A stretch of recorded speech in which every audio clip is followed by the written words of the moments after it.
Good evening, everyone. The time is now 7 o'clock. I will call the February 27th, 2018 meeting of the Millcreek Township Board of Supervisors to order. If you would all please stand for the Pledge of Allegiance. I pledge allegiance to the flag of the United States of America and to the republic for which it stands, one nation, under God, indivisible, with liberty and justice for all. And Mr. Bach had a brief remark. At this moment, I'd like us all to bow our heads and have a moment of silence, please, for the victims of the school incident down in Florida recently. Thank you.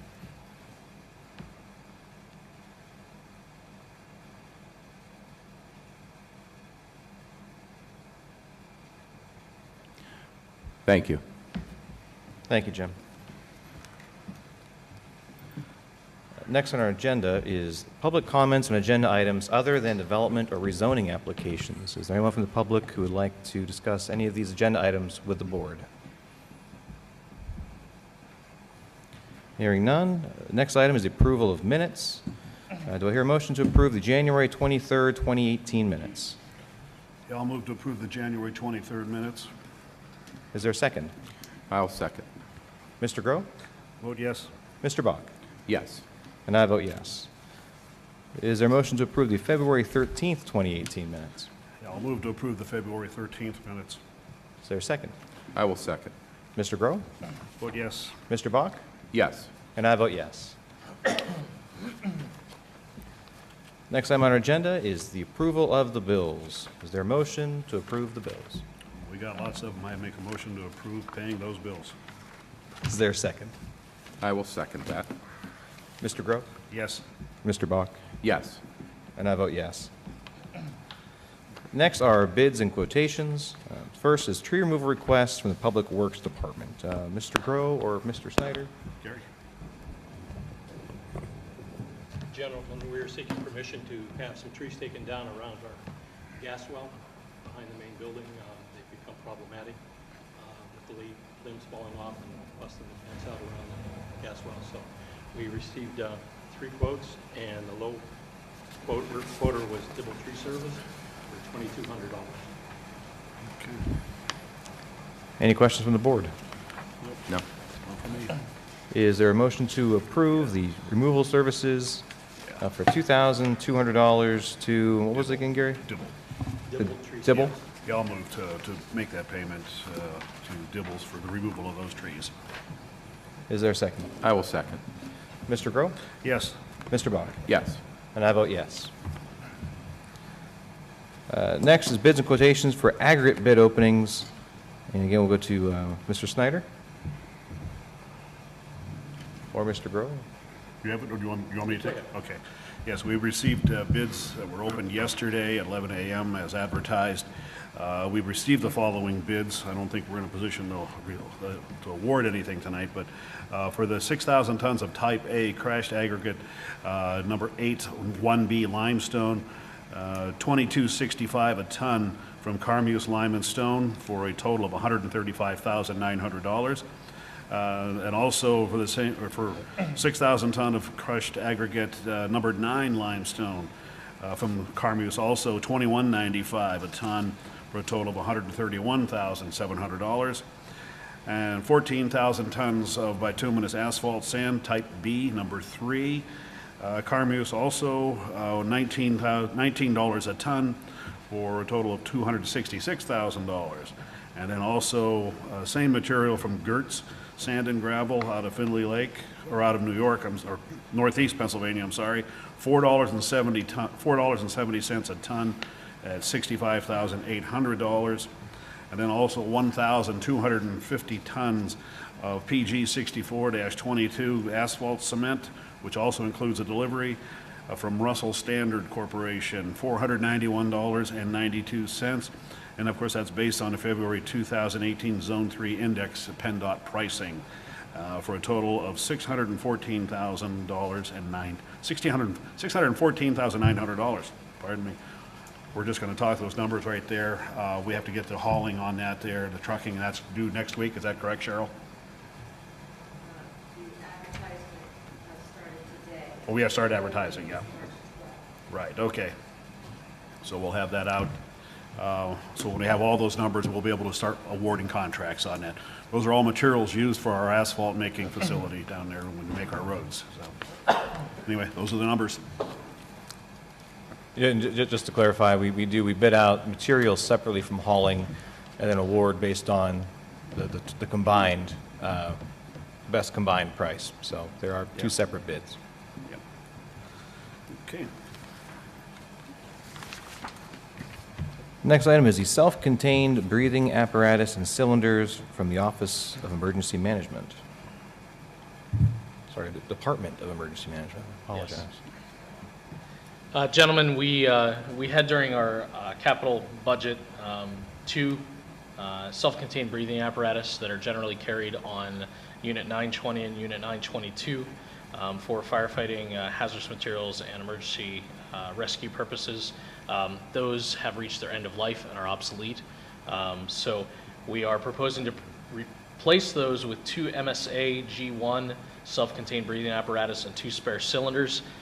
These will also match up with the units that the Millcreek Fire Departments are replacing theirs with. 3 quotes were attempted, and the lowest bidder, or the lowest quoter, was Fire Force out of Butler, Pennsylvania at $13,000 for all 4 items. Any questions from the board? None for me. No. Is there a motion to approve? Yeah, I'll move to approve the purchase of those two MSA SCBA's and the spare cylinders to go with it at $13,000 to Fire Force Company. Is there a second? I'll second. Mr. Groh? Vote yes. Mr. Bach? Yes. And I vote yes. Next item is a truck cap from the Department of Emergency Management. Gentlemen, in one of the earlier supervisors meetings, we approved the purchase of a new vehicle for Unit 922. Upon initial conversations with the garage, we believed that there possibly was a reusable cap that would fit that truck, so we did not budget for one. Since then, we found out that that was not the case. However, due to the $2,000 savings from the under-budget SCBA's and additional savings from the ID card machine that we purchased, we have enough money in the capital budget for our department to be able to purchase the cap that we need to protect the equipment for in the rear of the truck. 3 quotes were provided, and the lowest quoter was Boyer RV Center for a Lear cap at $2,196. Mr. Zakrzewski, just to clarify, there were savings in the capital budget. We do have funds. Actually, there's a capital budget amendment that was going to be brought up later. Okay.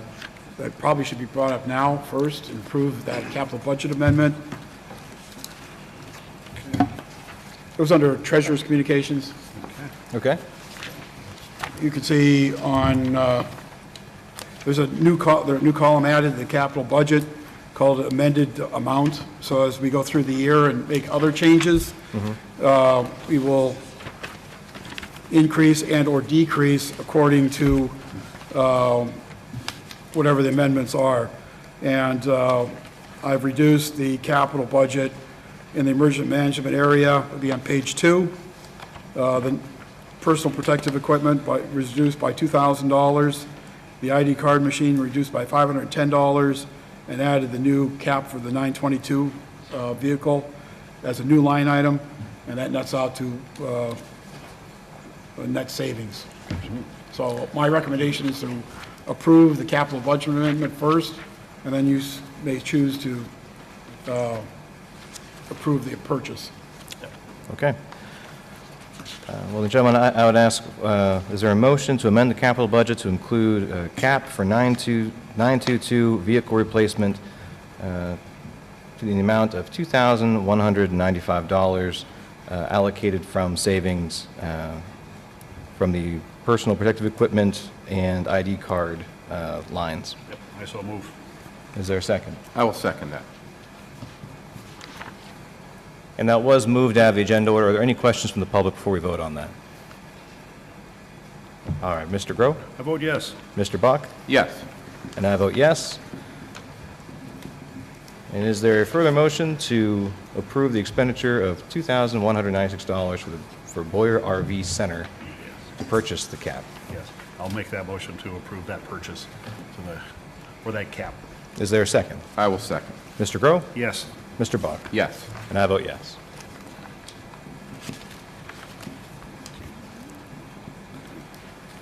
The next item is truck acquisition from fleet maintenance.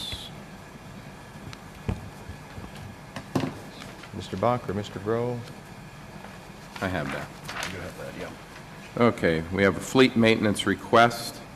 It is a retroactive approval for the purchase of a 2012 Dodge Ram truck from Humes Dodge in Waterford. Pre-approval was provided by the Board of Supervisors for this purchase. The Dodge truck was previously examined by a township mechanic, found to be in excellent condition. Price comparisons were made for similar vehicles that was supplied to us. The transaction included the trade-in of 2 other vehicles. They were a 2005 Kia and 2008 Chevy Trailblazers. All right, any questions from the board? None for me. All right, motion to approve the truck acquisition. Yeah, I'll move to approve that purchase. Is there a second? I will second. Mr. Groh? Yes. Mr. Bach? Yes. And I vote yes. And just to clarify, there was no expense to the township. It was a trade-in of 2 other used vehicles to get an extra utility truck for fleet maintenance. That is correct. Excuse me a second. Could we have somebody close that door there?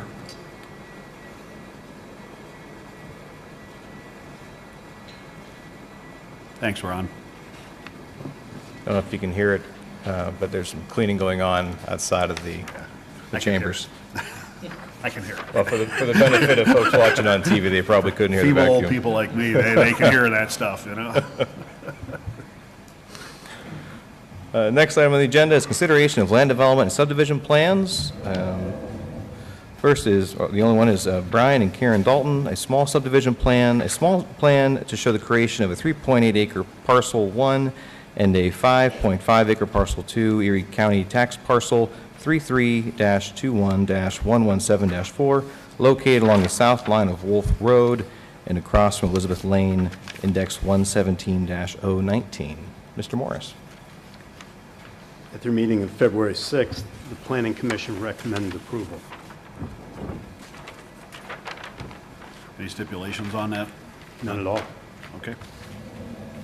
Is there anyone present to discuss this plan? Would you mind coming to the microphone and state your name and address, please?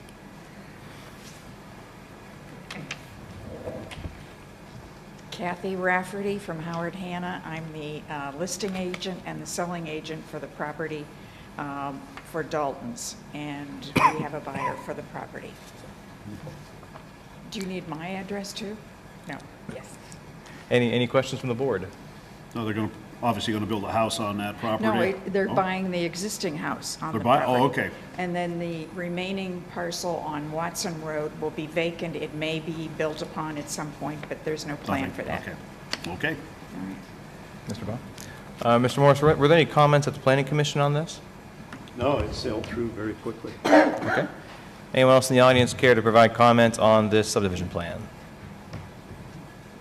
Hearing none, is there a motion to approve? Yeah, I'll move to approve that subdivision as presented. Is there a second? I'll second. Mr. Groh? Yes? Mr. Bach? Vote yes. And I vote yes.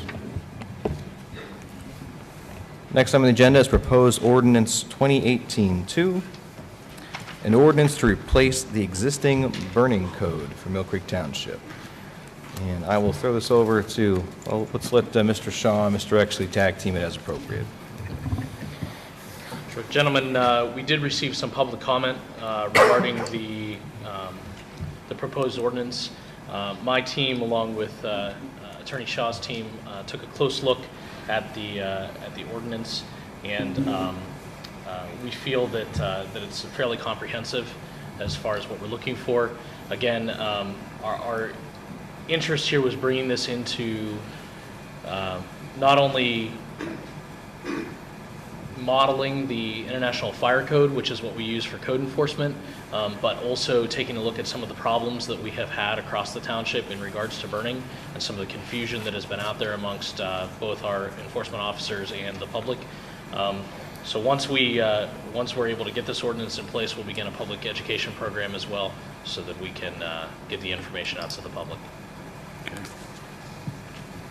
Mr. Shaw, anything you'd like to add? I think that Mr.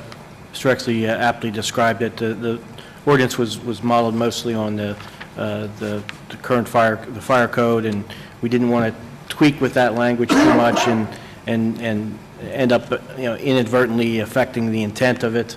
Obviously, some of the comments that we reviewed, they were helpful in helping us think about them and think about how to maybe deal with those situations, but in the end concluded that we didn't need to make any actual changes to the ordinance. So I would recommend that the supervisors approve the ordinance as drafted and as advertised. Any questions from the board? No, I've been following it, and it's pretty much modeled after the model of the International Fire Code, and to a certain degree there, and we've customized it to fit our needs here, and that's good there. So. Okay. Mr. Bach? Yeah, I think Matt did a good job on this, and just needed a little bit of updating, and like you said, educating the public, I think, is very important moving forward, so so they know the highlights of it. Very good. Well, gentlemen, I know we've been discussing this at meetings for a while. We've had it on the website. Would you be opposed if we opened up for public comment before we vote today? I have no problem with that at all. Anyone from the public have any questions or would like to address the issue with the board? Okay. All right, hearing none. Do I hear a motion to approve proposed ordinance 2018-2? Yes, I'll move to approve that ordinance, 2018-2. Is there a second? I will second. Mr. Grove? Vote yes. Mr. Bach? Yes. And I vote yes. Resolution. Next item is Resolution 2018-R10, a resolution pursuant to Resolution 2015-R20 and the Municipal Records Manual to approve proposed disposition of certain township records. And as we have at previous meetings, this is a routine authorization to dispose of Millcreek Township Police Department dash cam videos that have reached the required retention period. So this will be authorizing to delete videos that reach that require retention period between the dates of February 27th, 2018 and our next meeting, March 13th, 2018. Is there a motion to approve Resolution 2018?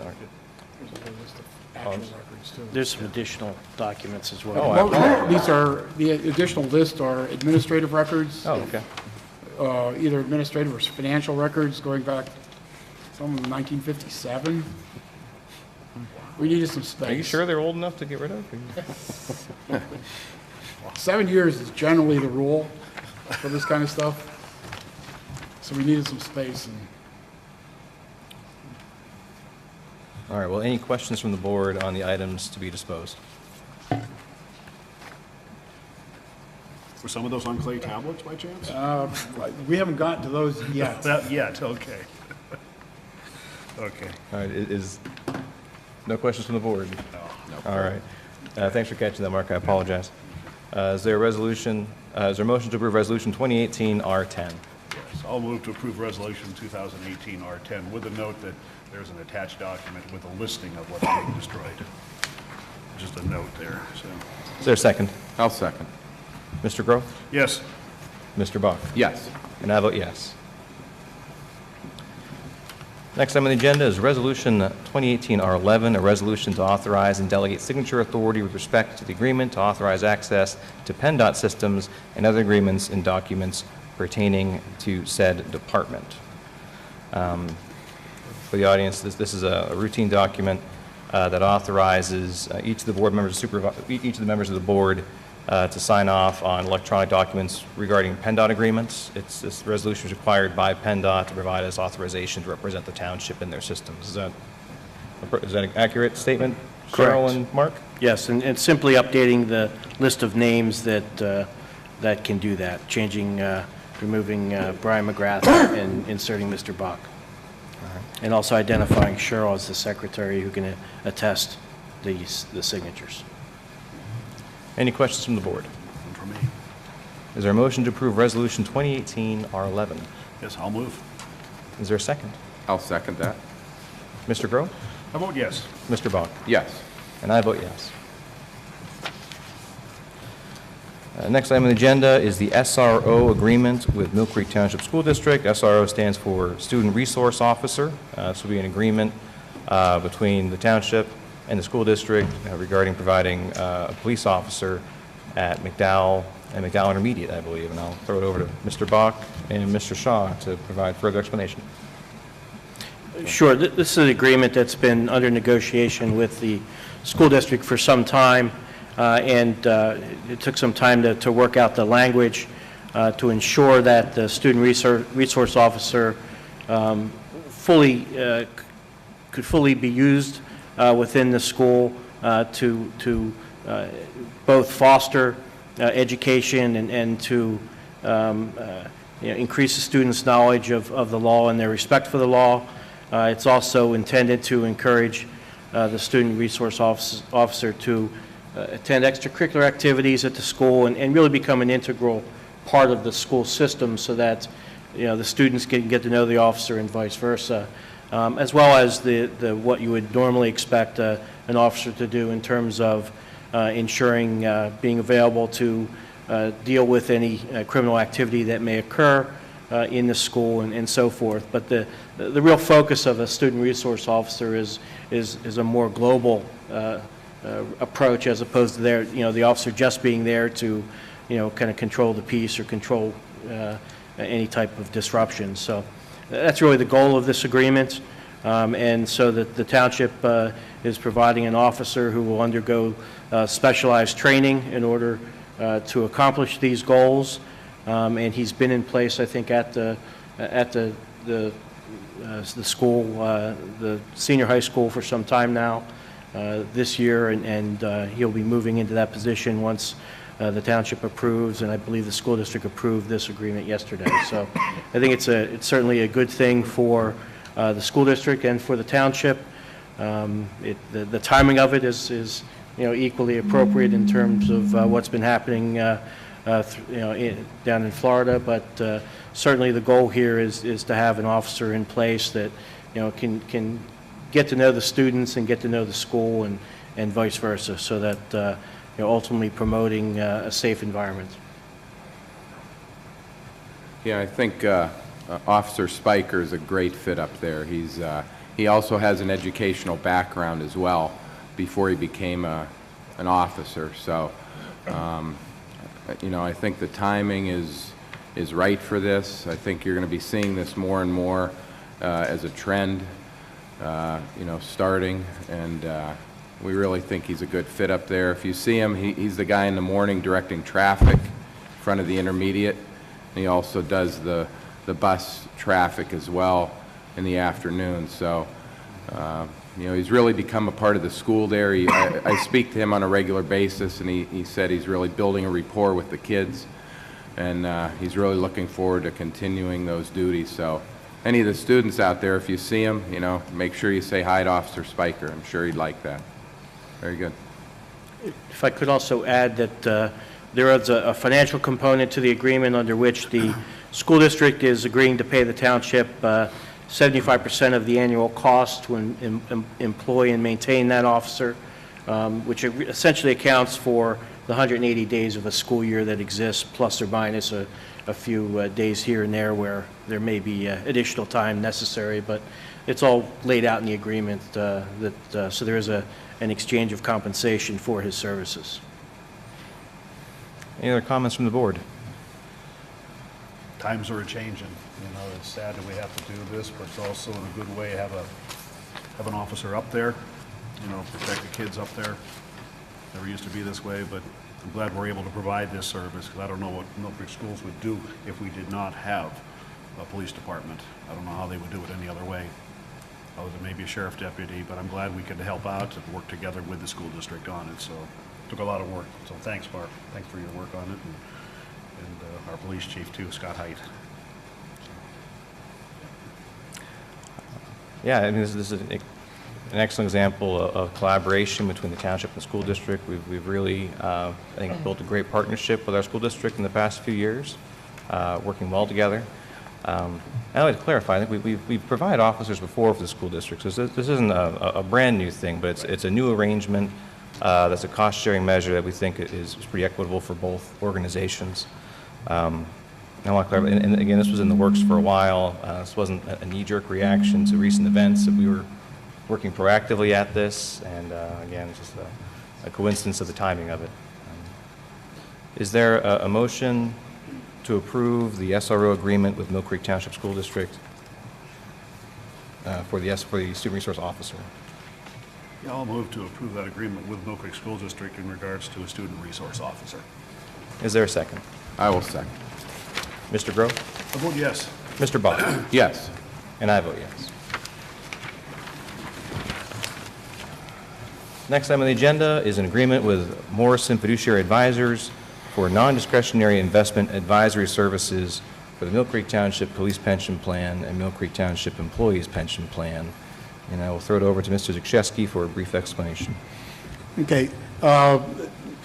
Morrison Advisors has been the advisor to the pension plan for quite some time.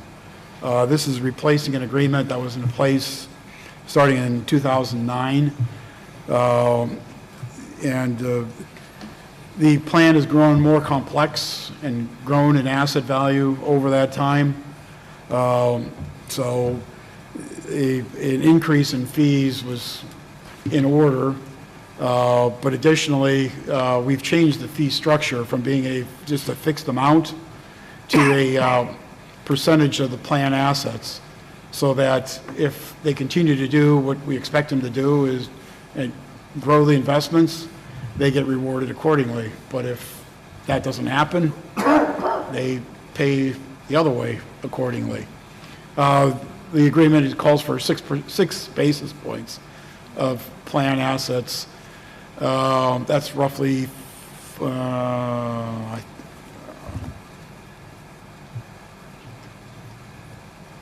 think it's about $43,000 a year. And this is all paid through the pension plan itself. It doesn't affect the general fund in and of itself. There were a few changes to the agreement. They're just more putting it in the form of our current professional services agreements. Any questions from the board? No. No, I'm good with that there. I guess just to clarify, Mark, so that this is restructuring the fee structure is actually incentive-based fees rather than a flat fee? That's correct. Okay. Is there a motion to approve the agreement for non-discretionary investment advisory services with Morrison Fiduciary Advisors? Yes, I'll make that motion to approve that agreement. Is there a second? I will second. Mr. Groh? I vote yes. Mr. Bach? Yes. And I vote yes. Next item is the Tyler New World software agreement for maintenance and support services. This is a one-year extension of the current software license agreement. You basically need, in order, you never own the software anymore, so you pay support and licensing fees on an ongoing basis. We're extending this for an additional year. I know the price is in here someplace.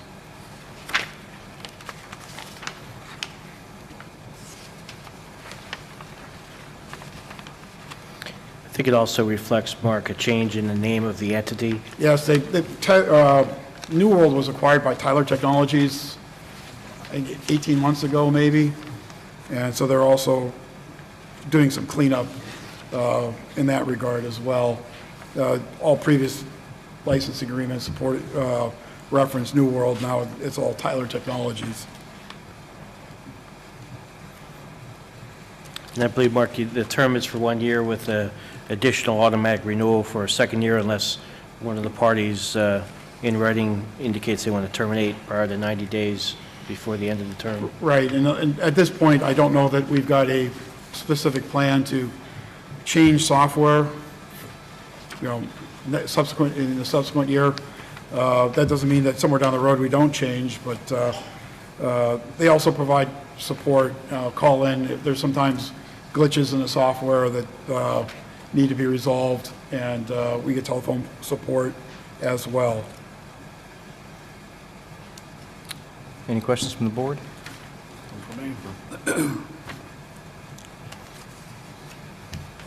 And as you see, Mark, there's not an actual fee listed, but it does state that it is maintaining the existing fee. I know it was approved in the budget, so. Yes, it was in the budget.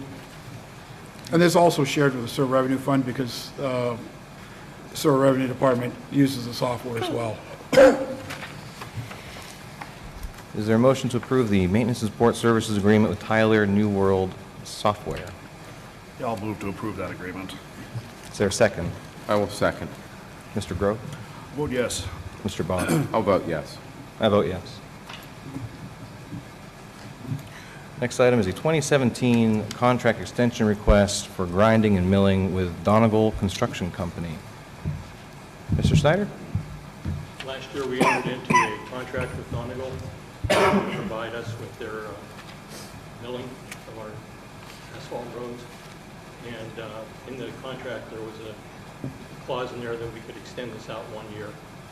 And we'd like to do that. It's at the 2017 prices with a maximum contract amount of $62,608. I think it's a good savings for us with fuel prices rising and everything else. I think it'd be a good call. Are there any questions from the board? I think that's a good idea.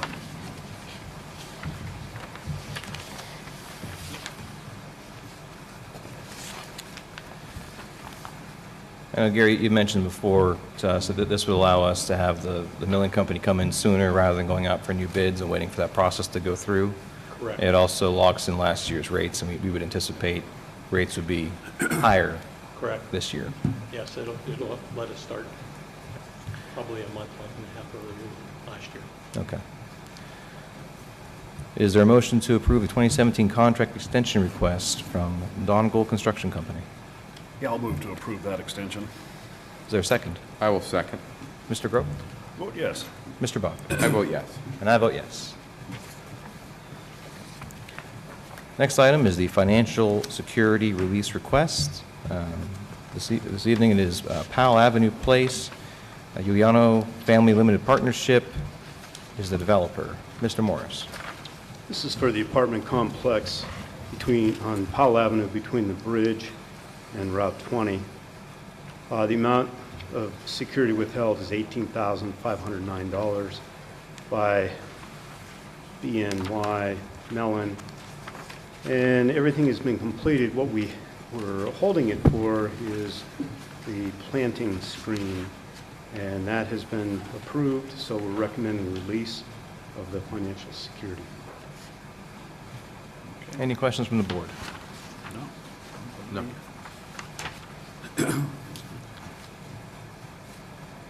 Is there a motion to approve the Powell Avenue Place financial security release request? Yeah, I'll move to approve the release of that financial security as requested in that amount of $18,509. Is there a second? I will second. Mr. Grote? I vote yes. Mr. Bach? I vote yes. And I vote yes. Next item is the stormwater plan and maintenance agreement for property at Marshall Drive, south of West 12th Street. Benjamin D. Leopold is the developer. Mr. Morris. The agreement is on the township-approved form.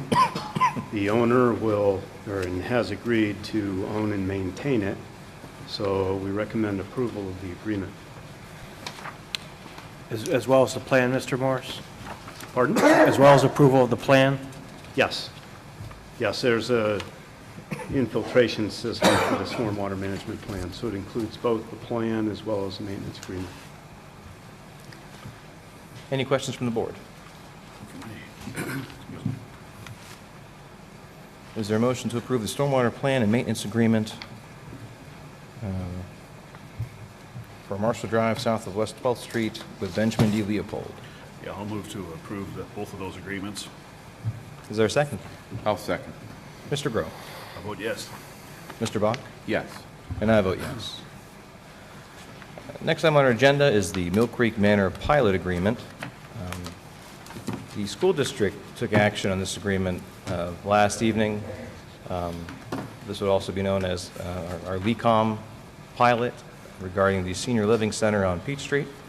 I think as many of the public are aware, and this board's been aware, we have been in some long negotiations with LECOM regarding the taxable status of several of their properties in Millcreek Township. Last year, we did come to a rather large agreement with LECOM regarding most of their properties in the township. The only outstanding property was the senior living center at Peach Street. Those negotiations had pretty much stalled back in the fall.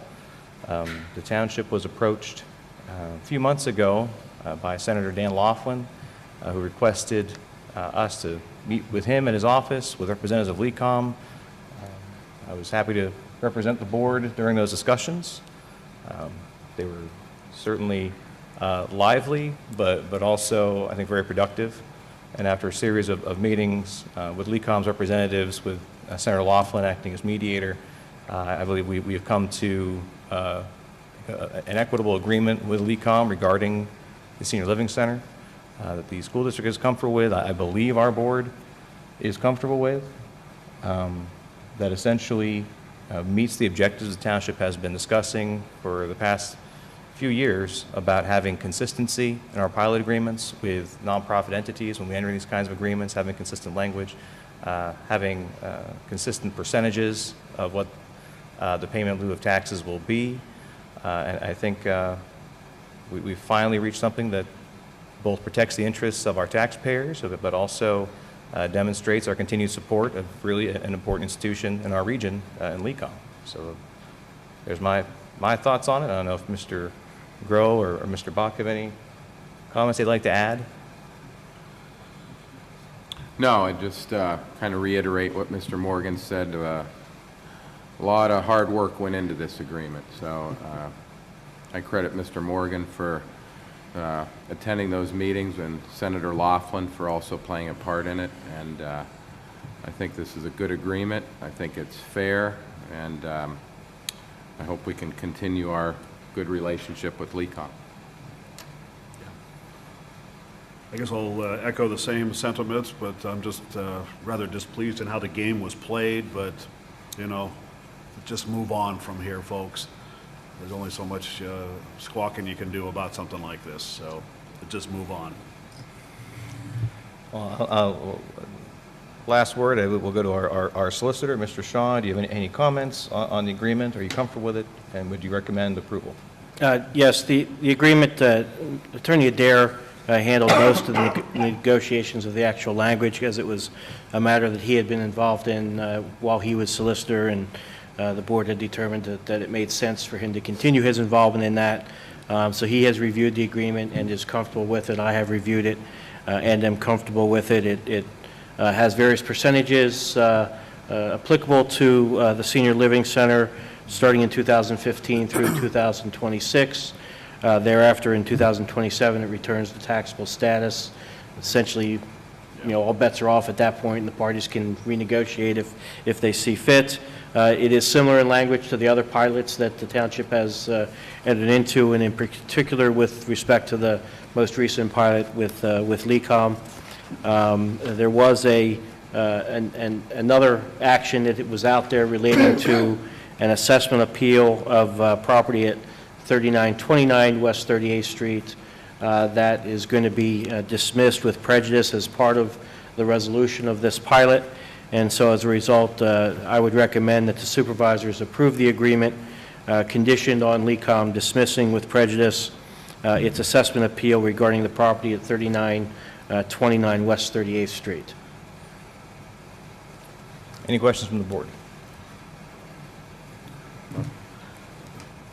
Or comments, perhaps? I had to chuckle here. I'm sorry, folks. This is the same property that's up at 38th and Colonial. It is on the southeast corner there. It was actually owned by Westminster Place Partnership For many years, they'd built it and developed it and owned it until they sold it to Lecom. Up until that point, they were paying taxes on it all the way.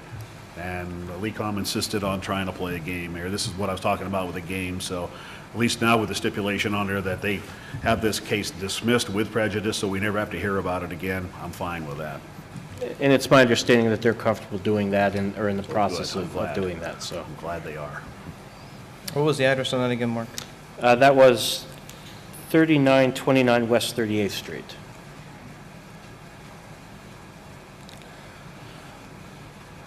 Well, do I hear a motion to approve the Mill Creek Manor pilot agreement under the condition that the tax exemption appeal of 3929 West 38th Street, what was the terminology, Mark? Be withdrawn? Dismissed with prejudice. Dismissed with prejudice. I will move to approve that. Is there a second? I will second. Mr. Groh? I vote yes. Mr. Buck? Vote yes. And I vote yes. And thanks again to Senator Laughlin, and it was definitely a long ride and a winding journey. Oh, yes. But I do want to say I do appreciate Senator's efforts, and I do appreciate Representative Lecom coming back to the table to iron this thing out. So I think it's really for the best of Millcreek Township, and like you said, Mr. Groh, happy to move on from it now. Let's move on. Next, we have communications. First item was the capital budget amendment, which we addressed previously on the agenda. Nothing else for that, Mark? No, nothing else for the capital budget amendment. All right. Next, we have a training request from the Parks and Recreation Department. Yes, this comes from Ashley Marsteller, Director of Parks. And the subject is from staff training programs for the Parks Department. She is requesting, these are two different actions. Maybe I can put them together under one. Actually, three of them, I'm sorry. Requesting permission to send Phil Falbo and Scott Bridger to a course that would recertify both in the Pennsylvania Department of Agriculture pesticide application program or licensing in the Park and School Pest Control Category 23. It's offered at St. John's Center in Girard on Tuesday, March 6th. Cost is $25 a person. The course time is all day, 7:30 to 4, and they get 10 credit course, or 23 credits, with 2 of them are being core credits. This would last for 3 years. Township employees will be using a township vehicle, and an estimate of an hour will be overtime, just 1 hour per employee, just for their travel time. Also, in that same request, she was requesting to send Phil Falbo to the swimming pool pesticide applicator course to recertify him from the state in licensing the swimming pool category 24. Course is at Eastside Y on Thursday, April the 5th. Cost is $145, and it's an all-day class from 8:30 until 4. He gets 24 credits, 6 of them being core credits. This would renew his certification in Category 24 for the next 3 years, and once again using a township vehicle, and it might require 2 hours of overtime to complete that. And then finally, in this same request here, she is requesting to attend the Pennsylvania Park and Recreation Society Conference this spring. The conference includes educational sessions on a variety of topics, networking opportunities, vendor exhibits, and keynote speakers. The conference information is as follows. It starts March 27th, a Tuesday, and ends on Friday, March 30th. It's at the Kalahari Resort in Poconos. Cost is $444 for educational sessions, speakers, vendor exhibit, and meals. The hotel cost is $601. Travel cost, or total cost, is $1,014.68, and she does plan to use her own vehicle on that there. So we'll put all those in there in the same blanket motion for approval. John, do you want to add she's authorized to use the township vehicle if she chooses? I mean, yeah, I did ask her about that, and the fact is that she plans to stay in going to the Philadelphia area after this is done, and she is reluctant to use a township vehicle to do that. Oh. I guess that's kind of the reason why. Because I asked her that very same question. The township vehicle is open. She said no. She's going to Philly. She has a sister who lives over there. She wants to see her after this course is done. So, but I did check. John, I would suggest maybe with your motion that let's at least reimburse the applicable mileage that she Okay. travels, if that's... Okay, yeah, then I will, yeah, thank you. I will, if I could amend that there to reimburse her at the going rate for her travel over there. And that's only to the Poconos, of course.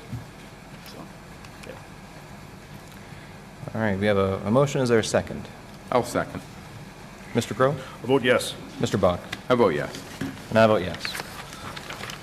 Okay, and let's see here, I also We have have, an administrative request, Mr. Groh. yep, okay, I'll move on to that, yes. This comes from me, goes to Supervisors John Morgan and James Bach. My request for a training program, I request permission to register and attend a development program with the Pennsylvania Municipal Administration Training Center in Harrisburg. The program is offered through the PA Municipal League and is focused on enhancing managerial and administrative skills for municipal officials. Although the course description is quite lengthy, the course centers around the following topics along with many subtopics: communications, planning, finance, labor relations, and technology. The course begins tomorrow and completes July 31st of this year. With the exception of the final session and graduation, it is an online distance learning program with weekly assignments and discussion boards. The cost for this is $750. That's, we'll put that in the form of a motion for that retraining request. And that would be a weekly thing for 6 months, 7 months. So that's the class is once a week there online, generally done at nighttime. So, Is there a second? I'll second. Any questions from the board? Nope. Mr. Groh? I vote yes. Mr. Bach? Vote yes. And I vote yes. Okay. Next item is staff approval request from the Parks and Recreation Department. Okay. This comes from Ashley Marsteller. She has a list of people. This is our seasonal employment that we have for the pool at the intermediate school, children's programs, adult fitness, adult leisure, the barn supervisor, and then we also have some volunteers that have to be listed as employees, even though they are volunteers. That list, I don't know if you don't want me to read all of them there, do you? We've got quite a few. This is our annual seasonal thing that we do with hiring these people. They are for that season only, so some might be rehired for the summer, so. But, I would add, John, that the rates of pay Oh, yeah. range from $7.95 an hour oh, yes, I'm to, sorry. I believe, the highest rate is $13 $13, an hour. you are for correct. one- I'm sorry. For the one director. Yeah, Right, these are reflected, we do have a rate for part-time employees. right. And these are within the rate Within structure that for rates, yeah, part-time seasonal yeah. employees. That is correct, yeah. Okay. Put that in the form of a motion. Is there a second? I will second. Any questions from the board? None for me. No. Mr. Groh? Vote yes. Mr. Bach? I vote yes. And I vote yes. Next, we have staff approval requests from the Public Services Department. Okay, this comes from Judy Zelina, or actually comes from Diane Lyons, I'm sorry, through the recycling center. She's asking 2 seasonal rehires for the Millfair Recycling Center. It will return to work on March the 26th of this year. And let's see, the pay increased for Steve Cornelius, who is works out there laboring and is an equipment operator, increased to $14 an hour. And then also for a clerk out there, Elena Bliley, who her rate would be increased to $10.50 an hour. Those would be effective March the 26th would be their starting date for employment for the season. Put that in the form of a motion to hire both of those, rehire both of those at those rates that are stated. Is there a second? I'll second. Gentlemen, I have a brief comment. I did express a few concerns with this motion, and I'd hoped it wouldn't make it to the agenda. I discussed this with Mark Zakrzewski, and these rates are actually, like we just discussed, we have a pay scale for part-time seasonal laborers, and these rates are actually outside of that scale for these 2 employees, and we're actually not part of the budget procedure last year. Wages that are going to be changed require board approval, and directors should disclose requests for those increases to the treasurer during the budget process.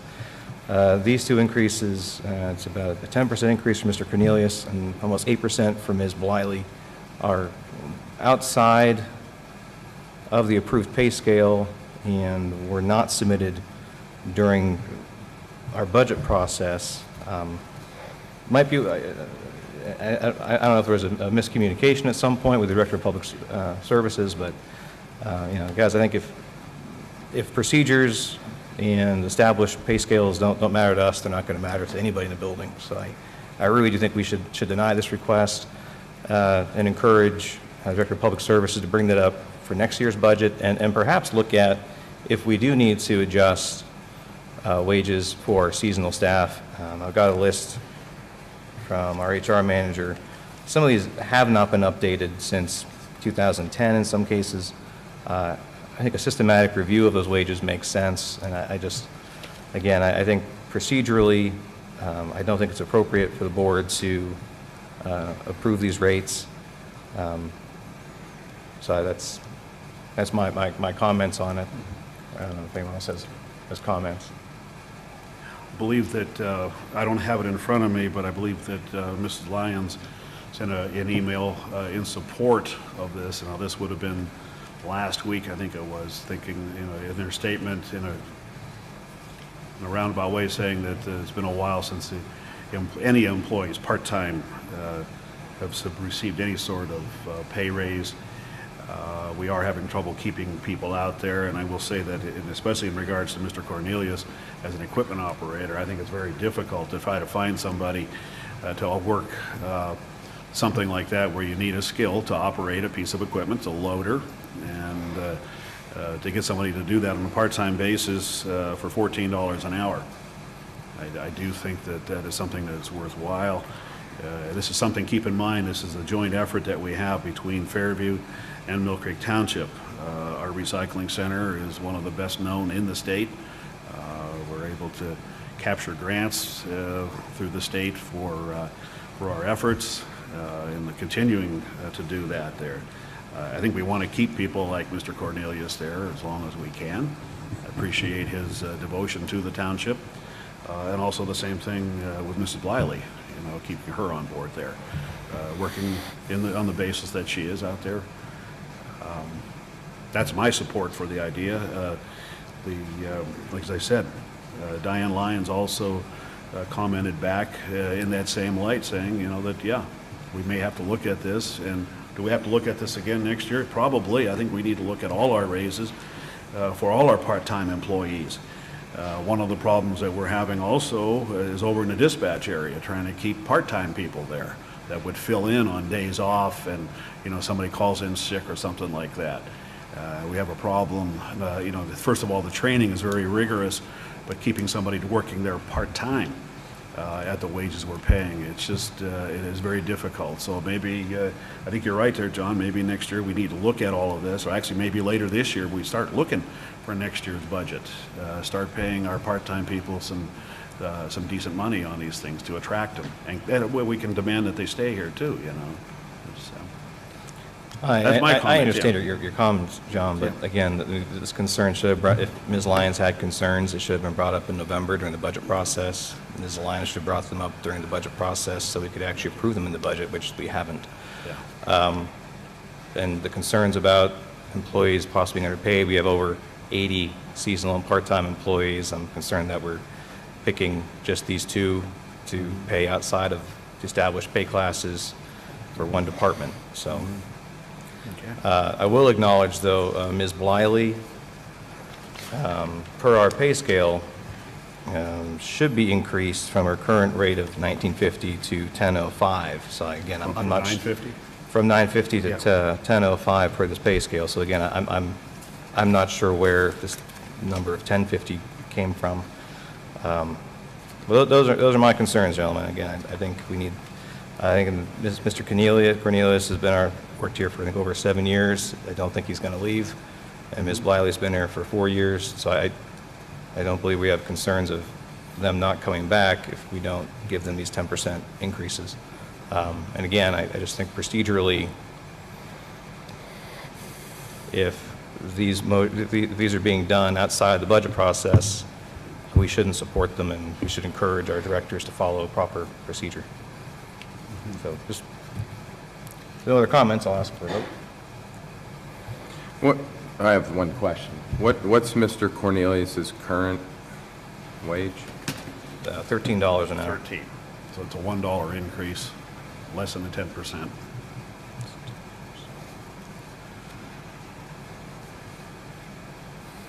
Okay. No other comments? And we have a motion and a second. Mr. Grove. Vote yes. Mr. Bach. I vote yes. And I vote no. Next item on the agenda is the MPD request from Scott Height. I'll throw it over to Jim. Thank you, John.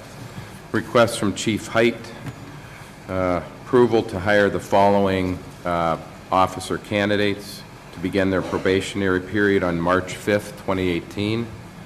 We have Mr. John Drzowski from Erie, Mr. Michael Weschler Jr. from Edinburgh, and Mr. Jason Nigel from Pittsburgh, PA. All three of these candidates have agreed to the terms provided in a conditional offer of employment contract. Contracts were forwarded to our Human Resource Office. Once the initial provisions of the contract have been met, arrangements will be made for the oath of office to be given at an upcoming public meeting. I'll put this in the form of a motion. Is there a second? Yeah, I'll second that. Any questions or comments from the board? For me. And I guess just to clarify, this is not expanding the force, this is replacing for retirements and Correct. accommodating for the SRO office that will be shifting to the school district. Right, we mentioned at the last meeting, the three hires here will move in for replacing Nate Spiker, who's up at the school. We mentioned him earlier, and 2 retirements in 2018. All right, I'll call for the vote. Mr. Grove? Vote yes. Mr. Bach? I vote yes. And I vote yes. Just a note for the public, we did have an executive session on February 22nd, 2018 to discuss various legal and personnel matters with our executive staff and our solicitor. And gentlemen, I apologize, I do have one more request I just received from Matt Waldinger this afternoon. Mr. Waldinger is requesting permission for our new zoning and development officer, Matt Puz, to apply for a FEMA training course on as a floodplain administrator. Mr. Puz is our new floodplain administrator. The Pennsylvania PEMA, which is the Pennsylvania Emergency Management Agency, does have annual training. Unfortunately, when we onboarded Matt, he missed that training. FEMA offers training as well. In order to, but it's interesting. Actually, the FEMA, we could actually send Mr. Puz for free. It's a 4-day course, but it requires an application. Basically, Mr. Puz has to apply to FEMA. Only 2 candidates from each state are kind of awarded this scholarship, if you will, to attend the training.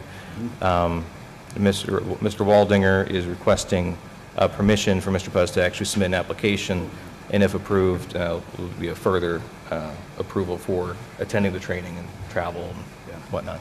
Yeah, I think that's a great idea. I actually have that. I took that program about 10 years ago, and I'm CFM because of that there. It's a great course.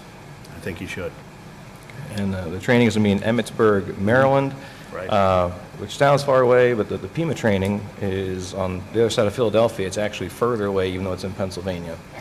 So, and again, with this FEMA application, it would be at no cost to the township. So, I'll put in the form of a motion to authorize Matt Puz to apply for the floodplain administrator training. Yep, I'll second that. Any questions from the board? No. This isn't an agenda item. Any questions from the public? All right. Mr. Grove? I vote yes. Mr. Bach? I'll vote yes. And I vote yes. Next is Student Ambassador Report. What's the good word? So last week, the McDowell boys basketball team won the D10 championship against Erie, and then they later fell to Alderdice in the first round of the playoffs, so congrats on a great season. McDowell DECA, which is the school's business club, traveled to Hershey for the state competition, and 2 students placed second in the state and qualified to the international competition held in Atlanta. And Braden Cancella also received honors for his performance. The McDowell Speech and Debate Team won the District 1 championship last weekend, and over 30 students qualified to the state competition next month. And finally, today, the McDowell Mock Trial Team faced Meadville in the regional competition, and I just came from the Erie County Courthouse, and I'm glad to say that we won. We're moving on to face a team from Pittsburgh and eventually go on to states. All right. Congratulations. Congratulations. Thank you. And also, you were at the speech and debate last weekend? Yes. Okay. I can add just one little thing here. John, you were at it too. Last Friday, the 16th of February, that is, I'm talking about, the governor had cabinet in your community, Right. and he had 6 members of his cabinet, different secretaries from different departments within the state government that were there and spoke, and 3 students from McDowell. Of course, Lily was away at the speech and debate, but we had Aaron Boyd, who is also one of our student ambassadors, Corey Wodarczyk, and also Kaylee Myers. The three of them, along with John and I, went to that, and it was well presented. They had a little photo op with all of the cabinet members, and did McDowell very proud there. I think it was great to have them along with us. I think they did a great job. Absolutely, yeah. Also, too, Kaylee is interning with Yes. the Administration Finance Department. Right, yes, she works with Mark, and yeah, Kaylee she's going to go after a degree in finance, I believe, so yes. So, yep, so, works very well. Thank you, Mr. Grove. Solicitor Communications. Any good news today, Mark? Nothing further to add. All right, no news is good news. Excellent. Anything else from the treasurer? Public Works? Engineering? Last meeting. Yeah. Yep. Should I say it, please? Nothing? I've got a few words. Okay. Okay. For those of you who do not know, Rick Morris, please stand up. Please stand up and let these kids see you here. I want these kids to My know goodness, John, what thank good you. people, I meant to do the employees. same thing. We have the best employees. You've heard me say that. This is Rick Morris. He's our township engineer.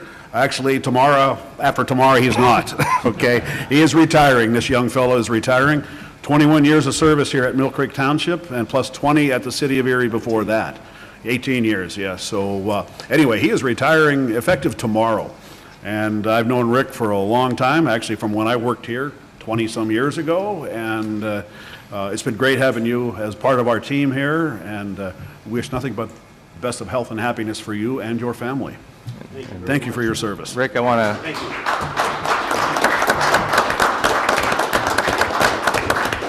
Rick, I'd like to add, I've known Mr. Morris for my entire professional career, working on transportation projects throughout the county, and I can tell you, Rick, there's not a more tireless advocate for the infrastructure of this region, for the public safety in this region than you, sir.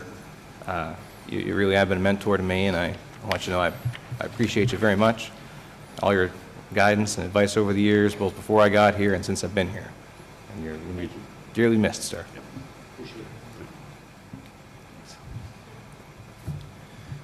And with that, hearing of the public. If you'd like to line up and wish Mr. Morris well, you're more than welcome to. Okay. Hearing none, is there a motion to adjourn? I move at 8:03. That's it, folks. You're watching the Millcreek Government Channel, powered by WQLN Public Media.